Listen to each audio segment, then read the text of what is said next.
자, 그러면요. 지금 제가 순위별로 하려고 기아를 먼저 언급을 했는데 지금 한화를 언급을 해주셨어요. 한화로 그럼 바로 한번 가볼까요? 네. 예. 하나는 일단 투수. 네.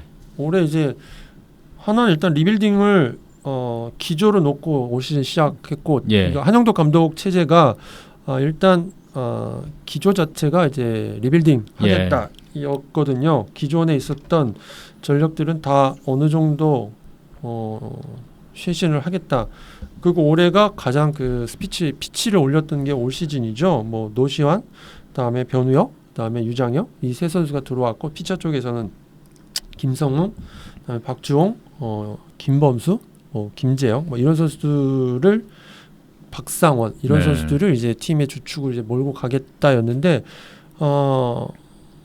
사실 실패했죠. 네. 네, 오늘 올해 성적을 보면 선수들이 성장하는 것도 그렇고 그리고 또 성적도 그렇고, 그러니까 승리 속에서 선수들을 육성하는 데 있어서 성장한 선수는 지난번에도 말씀드렸지만 정은원 정도, 그다음에 최근에 장진혁 정도, 그 정도 선수 외에는 딱히 팀이 선수들 얼굴을 바꿨다, 그리고 또 내년에도 이 선수들한테 기대를 하겠다, 이름을 기억할 수 있는 선수들이 없죠. 예, 사실 지금은 없는 상태고, 또 거기에 이제 기존 전력들도 굉장히 좀 와해가 돼 있고, 예.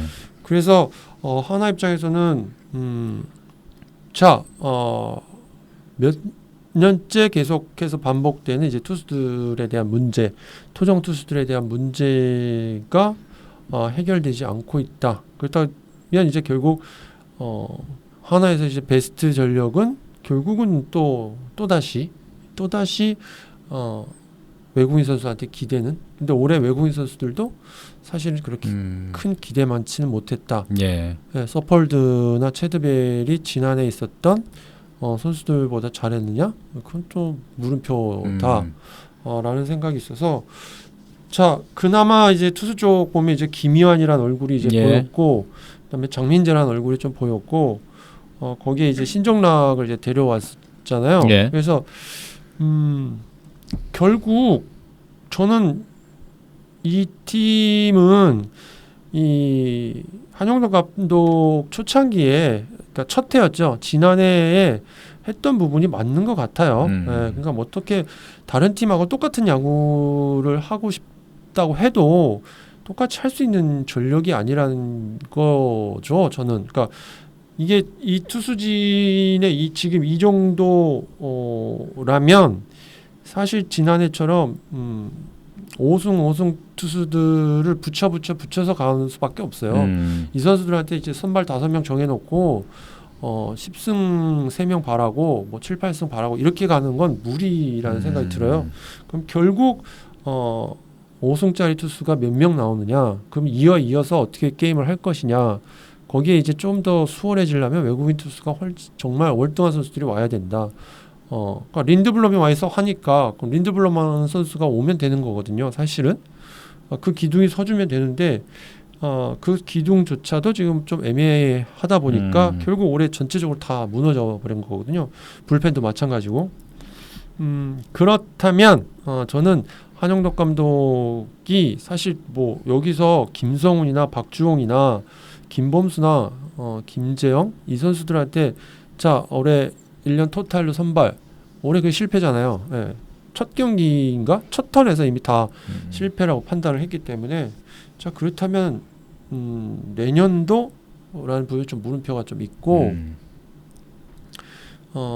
가지고 있는 탤런트들을 다 봐도 저는 사실 한화는 좀 더 시간을 길게 두고 짧게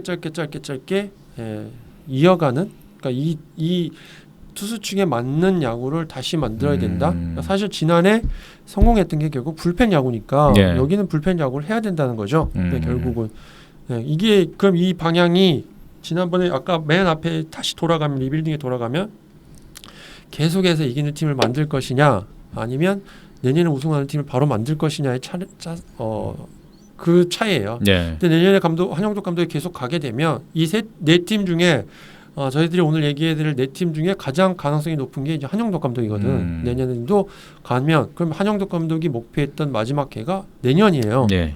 자, 그럼 내년에 어떤 야구를 할 거를 생각을 해보면 결국 한영덕 감독이 선택할 수 있는 방법은 당장 시간이 없어요. 네, 당장 시간이 없어서 이 선수들이 올라오는 걸 기다릴 수가 없다고 저는 생각을 해요. 그럼 이제 그 목표에 맞춰서 이 팀이 어떻게 이제 나오잖아요. 각이. 이 팀은 시간은 1년밖에 없어. 감독 입장에선. 그리고 또 이 선수들이 1년, 2년, 3년 지나면 3년이 지나면 그렇게 딱 3년 지나서 올라온 투수들 별로 없어요. 그러니까 거의 성공하는 선수들은 신인급들은 3년 안에 어느 정도 얼굴이 딱 보여야 되고 3, 4년이 지났을 때는 자리를 찾고 있어야 돼. 그렇지 않으면은 1군에서 못 버티거든요. 그러면 결국 이 지금 우리가 보고 있는 이 아까 이름을 올렸던 선수들이 내년에 승부를 딱 봐야 될 선수들이야. 기본적으로. 그러면 이제 결국 방향은 딱 설정이 된 거잖아. 그럼 거기에 맞춰서 준비를 해야죠. 그렇게 돼야 되는 것 같아요. 그래서 한화 입장에서는 투수 쪽에서는 좀 그렇고 야수 쪽 올해 노시환, 변우혁 그리고 유장혁 이 세 선수가 굉장히 뛰어났던 건 사실인데 자, 이 선수들은 1년을 손해봤다. 뭐 극단적으로 얘기하면 이 선수들 1년 손해봤다. 1년 동안 이 선수들한테 도움이 된 게 무엇이 있었을까? 오히려 2군에서 훨씬 더 기회를 받았으면 좋겠다. 이게 저희들이 리빌딩을 하게 되면 선수들 이제 포지션이 굉장히 좀 중요하거든요. 1군에 두고 할 거냐, 2군에 두고 할 거냐, 이 포지션이 굉장히 좀 중요해요. 그래서 이 선수는 기회를 계속 주면서 인내할 거냐, 같이 성장통을 가져갈 거냐, 아니면 좀 더 밑에서 그 포지셔닝을 두고 이 선수가 완전히 어느 정도 올라왔을 때 올려서 그 기회를 주고 같이 성장통을 가져갈 거냐. 요 기준점은 사실은 기본이거든. 이 선수가 기본이 돼 있느냐 안 되느냐가 가장 중요해요. 그러니까 강백호처럼 버텨낼 수 있는 선수들이 있고 그렇지 않은 선수들이 있거든요. 강백호는 일단 기회를 주면 자기 나름 강백호라는 선수는 공격에 있어서만큼은 대한민국에서 이 선수는 뭐 다들 아시겠지만 초등학교 때부터 치던 폼이 지금 폼하고 똑같아요. 거의 변하지 않았어요. 그럼 이 선수는 그 기본이 그 폼에 대해서는 쭉 서 있는 거야. 뭐 잘 치고 못 치고 떠나서 서 있기 때문에 이 선수는 흔들리지가 않아요. 그럼 이 선수한테 기회를 주면 돼. 주면서 버텨내면 돼. 같이 팀이. 근데 이제 나머지 선수들은 그렇지 못하다는 거죠. 일단 체력적으로 안 되고, 일단 체력적으로 문제가 있고 힘들 수가 있고 1년 기회를 줘도 못 받을 수 있을 정도. 그리고 또 한 가지는 이제 기본, 최소한의 기본. 일단 방망이를 잘 치는 선수라도 최소한의 기본의 수비는 돼야 게임을 쓸 수가 있거든요. 제가 노시환한테 기대했던 건 사실 아까도 처음에 말씀드렸던 이제 스로잉, 공 던지는 게 되게 정확했어요. 캠프 때 좋았는데 딱 지나고 보니까 이 선수가 멘탈적으로나 체력적으로나 이 기복이 굉장히 업다운이 심하더라. 그러면 결국 이 선수가 캠프 때 보여주는 폼이 쭉 지속되지 못하고 흔들리더라. 그 갭이 흔들리는 폭이 굉장히 크더라. 그럼 이 선수는 2군에서 루틴을 만들어줘야죠. 이 선수가 프로야구 선수로서 이 선수들은 사실 하나 이글스의 앞으로 10년, 20년 대기의 선수들이기 때문에 그럼 이 선수들한테 1년 정도 늦게 했다는 부분이 이건 절대 손해가 아니거든요. 이 선수들한테 바로 던져주는 게 오히려 더 손해일 수 있어요. 근데 지금 그 케이스가 돼버렸어요. 지금 하나는.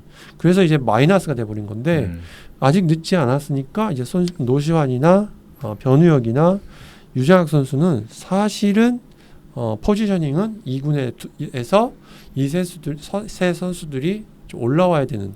그랬으면 오히려 돌아갔으면 훨씬 더 빨리 올라올 수 있었던 계기가 됐어요. 왜냐하면 하나가 성적이 안 좋았으니까 자연스럽게 그 뭐랄까 바꾸게 되는 그게 맞잖아요. 논리가 되잖아요. 그게 딱 맞았다면 훨씬 더 선수나 팀한테 좋았을 텐데 오히려 이 선수들이 문제가 되면서 팀이 흔들렸거든요. 그래서 저는 이제 내년도에 이게 아마 구단하고 같이 판단해야 될 것 같아요. 그래서 베테랑 선수들이 이제 정근웅, 송강민, 그다음 김태균 이 선수들의 이제 거치가 특히 김태균 선수는 올해 FA예요. 그러니까 예. 올해 끝나고 나서 내년도도 갈 수 있을까라는 부분에서 생각을 해야 되고, 자 그럼 뭐 김태균만큼 방망이를 치는 밑에 있는 선수들이 있을까라고 하면 없잖아요. 네. 송강민보다 수비하고 공격을 같이 해줄 수 있는 삼루수가 있나? 그것도 없거든. 예. 정근우가 올해 포지셔닝 때문에 힘들었지만 일로 가든 뭐 어딜 가든 그만한 선수가 있나? 그렇죠. 물론 이제 예. 정근우는 이제 FA가 2+1이니까 내년까지는 어느 정도 계약을 해야 되는 걸로 저는 알고 있어요. 예. 그렇죠. 그다음 이성열 그렇죠. 그럼 이제 이 선수들을 어떻게 정리할 거냐가 첫 번째. 두 번째 하나의 문제는 뭐냐면 중고 신인들이 좀 많아요. 네. 뭐 예를 들면 강경학, 이런 선수들, 강경학, 양성우, 그다음에 김민아, 백창수 이런 선수들을 어떻게 할 거냐, 김혜성 네. 이런 선수들을 어떻게 할 거냐도 좀 필요하고, 그러면 밑에서 올라와서 지금 딱 자리 잡는 건 이제 정은원하고 오선진이죠. 오선진은 이제 하주석이 부상을 당했기 때문에 어쨌든 그 선수는 거기에 맞춰져서 한 시즌을 한 거잖아요. 예. 그럼 이 선수는 나름대로 힘이 있어요. 그럼 거기서 하나 떨어뜨리면 돼요. 그럼 그 선수는 이제 1군에서 쓸 수가 있어요. 그럼 이제 그 두 선수 플러스 나머지 중고 신인들, 그다음에 신인들, 올해 노시환이나 변우영 이 선수들 이렇게 봐야죠. 이렇게 해서 움직여야 되는데 일단 기존의 베테랑의 중심 선수 이용규도 마찬가지예요. 사실 이용규도 올 시즌은 못했지만 내년에도 이렇게 버려둘 거냐에 대해서도 사실 이용규가 없다라는 부분에서 아쉬웠잖아요. 사실 한 시즌 지나가 보니까 그렇죠. 아쉬웠던 부분이 있잖아요. 뭐 외야가 바뀔 것 같이 얘기했지만 사실 안 바뀌었고 안 바뀐 상황에서 굉장히 힘들었고 하나가 외야수 부분도 그런 부분이 있기 때문에 사실은 여기도 교통 정리가 굉장히 좀 필요해요. 먼저 구단의 방침이 정리가 좀 많이 돼야 되고, 여기는 이제 포지셔닝이 굉장히 좀 내년도 포지셔닝 이 정말 하나의 10년 대계를 책임져야 될 좋은 신인들이 분명히 있는데 이 선수들은 그게 맞는데 이 선수들을 그냥 어떻게 포지셔닝을 해줄 것이냐, 일단은 늦었다 라는 생각이 들고, 자 그럼 이제 두 번째가 뭐냐면 아까 말씀드렸듯이 연습이 필요하잖아요. 예. 연습이 필요하면 결국 가을 캠프밖에 없어요. 가을 캠프, 봄 캠프. 근데 봄 캠프는 시즌 준비라는 부분이 있고, 그럼 가을, 겨울이 굉장히 중요해요. 이 선수들한테는. 그렇지 않으면 올해 그런 가을과 겨울의 변화 없이 그냥 뭐 기분 좋게 좀 늘었네 이런 식으로 들어가면 내년에 똑같아요. 별 차이 없어요. 그냥 똑같이 기회를 주면 이게 운이 맞으면 가는데 운이 안 맞으면 이거 금방 무너져 버려요. 그래서 큰 의미가 없기 때문에 그럼 결국 대한민국에서는 가을, 겨울, 봄 이 세 계절이 가을하고 겨울 그때 그 3개월, 4개월이 굉장히 좀 중요해져요. 그렇지 않으면 선수를 바꿀 수 없기 때문에 쉽지 않아서, 그럼 이제 선수 본인이 할 것이냐 아니면 누군가가 도와줄 것이냐 이끌 것이냐, 뭐 본인이 하는 게 제일 좋죠. 그게 이상형이긴 해. 근데 그 이상형이라는 건 이상형일 뿐이야. 쉽지 않아요. 정말 쉽지 않아요. 그럼 누군가가 이끌어줘야 된다 그러면 결국 팀에서 선수들을 끌고 가야 돼요. 그러려면 이제 감독이 필요한 거고, 감독이 결단이 필요하고, 감독의 플랜이 중요하고, 그게 굉장히 중요해요. 그게 결국은 SK거든요. 그러니까 뭐 여기서 사실 SK 얘기를 조금 더 하면 SK가 2000년도에 쌍방울에서 넘어왔거든요. 그 2000년도에 쌍방울에 넘어와서 2001년도 신인들이 지금 김강민, 박재상, 조동아, 뭐 제춘모 해서 몇 명을 이제 우선으로 해갖고 픽을 받았어요. 그게 이제 뭐 작은 이승호 뭐 이런 선수들이죠. 그리고 강백철 감독이 2001, 2002를 하고 2003년도에 이제 조홍원 감독이 왔거든. 그리고 나서 2007년도에 김성훈 감독이 왔고 2012년도에 이제 이만수 감독하고 김효희 감독으로 갔다가 2017, 2018, 2017에 힐만 감독이 오고 올해 다시 영혁 감독이잖아요. 그럼 여기서 왕조가 2007, 2011이고 2018, 19예요. 그럼 요 공간을 비워놓고 보게 되면 그게 이제 결국 답이 나와요. 한국판 리빌딩이라는 게 어떻게 해야 되는지가 답이 나오는 게, 자 SK가 전력을 어린 선수들을 모아놓던 전력이 결국 2000년도에서 2003년 3년이에요. 예. 모아놨고 2003년서부터 6년까지 굉장히 좀 그 베테랑들 중심들도 있었고 거기에 이제 신인들이 잠깐 끼기도 하고 정근우나 최정이나 김강민이나 박지성이 왔다 갔다 네. 하면서 하다가 결국 2006년도 가을 캠프 때 모든 선수들이 이제 승부에 들어갔죠. 네. 김성 감독이 이제 뭐 지옥 훈련 들어가서 예. 그때 6년서부터 7, 8, 9, 3년 정도가 선수들이 굉장히 힘들었었어요. 예. 네. 스케줄상으로. 예. 예. 그때를 지나고 나서 그 선수들이 지금까지 온 거거든요. 그리고 나서 새롭게 된 건 결국 2017, 2018 2년 동안 힐만이 그리고 SK 구단이 그 중심 선수들을 가지고 SK 첫 일기 왕조의 중심 선수를 가지고 17, 18에 팀을 가지들을 살을 붙인 거죠. 예. 그걸 이제 다시 한번 2019년에 염계혁 감독이 정리를 하는 거죠. 그래서 이제 앞으로 쭉 갈 거예요. SK는 항상 이길 수 있는, 항상 우승권에 도전할 수 있는 팀이 되거든요. 예. 이제. 예. 예. 그러니까 요거를 보시면 하나가 지금 어떤 시기에 있는지를 보면 돼요. 그럼 지금 하나는 사실은 준비 기간이기는 해요. 그리고 그 준비 기간을 잘 판단을 좀 할 필요는 있어요. 그래서 예. 한영덕 감독 체제라면, 그러니까 올해 그런 거에서 따지고 보면 결국 이 팀도 베테랑을 베테랑의 어떤 그 전력을 배제하고 게임을 했다는 부분이 굉장히 미스테이크이긴 하죠. 네, 사실은 올해까지 만약에 베테랑들 중심을 가져갔으면 내년에는 정말 무서운 팀이 될 수도 있었어요. 예. 근데 그 기회를 일단 놓친 것 같다는 생각이 좀 들어서 일단 포지셔닝 하나는 내년에 이 신인급 선수들을 포지셔닝을 어떻게 할 것인지가 저는 굉장히 좀 궁금해졌어요. 예. 그리고 또 올해 가을에 어떤 변화가 있을지도 좀 궁금하다는 생각이 들고 예. 사실 이번에 그 올스타 브레이크 때 예. 하나 나름은 한영덕 감독이 제가 들은 얘기인데 굉장히 연습을 많이 시켰대요. 그 한 일주일 동안 예. 스케줄이 굉장히 빡빡했다 그러더라고요. 그러니까 결국 이제 돌아오는 건 연습이겠죠. 예. 근데 이제 어떤 연습을 어떻게 시키느냐가 좀 필요할 것 같고, 그게 가을 지나서 겨울 지나서 봄, 요 시기가 아까 말씀드렸던 그 선수들이 포지셔닝을 결정할 수 있는 중요한 시기예요. 내년에 2군에서 스타트를 시킬 건지.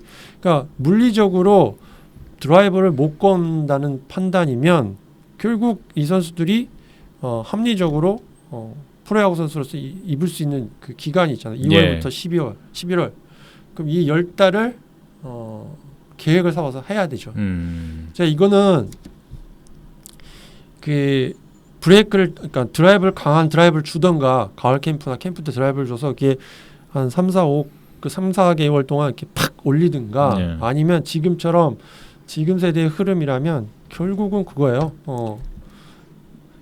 2월부터 11월까지 10달 동안 이 선수들을 차근차근 올라가게 하는 수밖에 없어요. 네, 그런데 이게 되게 힘들어요. 예. 네.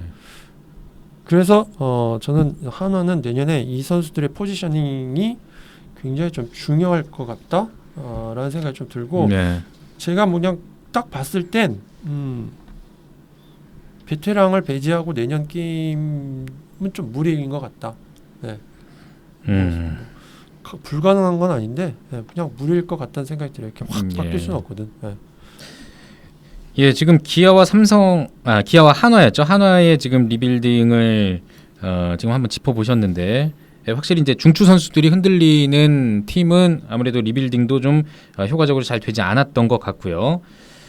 알겠습니다. 이제는 삼성으로 좀 넘어갈까 하는데, 혹시 한화에서 뭐 못한 이야기 있으십니까? 아니요. 예. 궁금하신 거 있어요? 하나에 반대로? 아니, 저도 지금 말씀 들으면서 과연 어떤 선택을 할지가 좀 궁금해졌어요. 예. 네. 예, 가을과 또 다음 시즌 전까지 어떤 선택을 할지 한웅덕 감독이. 그럼 저도 같이 지켜보겠습니다. 예.